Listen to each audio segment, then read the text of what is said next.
L'anacarde est un atout majeur de la Côte d'Ivoire, 450 000 tonnes en 2012, premier producteur africain.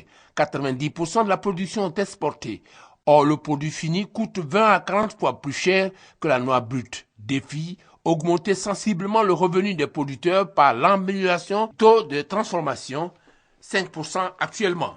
Améliorer aussi l'itinéraire technique à l'effet de produire mieux. Le coton, l'autre spéculation de la partie nord, centre de la Côte d'Ivoire. Ici aussi, on note une embellie au niveau de la production, 352 000 tonnes en 2012-2013. Mais l'équilibre financier du secteur n'est pas encore retrouvé malgré les multiples efforts de l'État depuis 1990. D'où la nécessité de réformer les deux filières, coton et anacarde, pour le bonheur des producteurs et permettre aux autres acteurs de la filière d'optimiser leurs profits. Il s'agit de faire en sorte que tout le monde puisse survivre.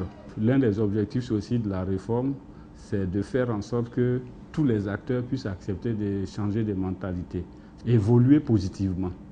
Si nous étions dans une situation où nous maximisions notre profit, ce qui veut dire que c'était au détriment d'un autre acteur, il faut accepter d'optimiser ses profits au lieu de chercher à le maximiser. Bien entendu, entre les deux, il y a un gap qu'il faut pouvoir partager avec les autres acteurs et c'est ce que nous appelons la solidarité dans la chaîne des valeurs. 72 heures durant, les producteurs, acheteurs, chercheurs, industriels et autres acteurs de deux filières vont se donner les moyens de rendre la réforme opérationnelle en levant tous les obstacles susceptibles de ralentir, voire freiner la mise en œuvre efficace de la réforme, donc valider les stratégies porteuses d'espoir pour tous.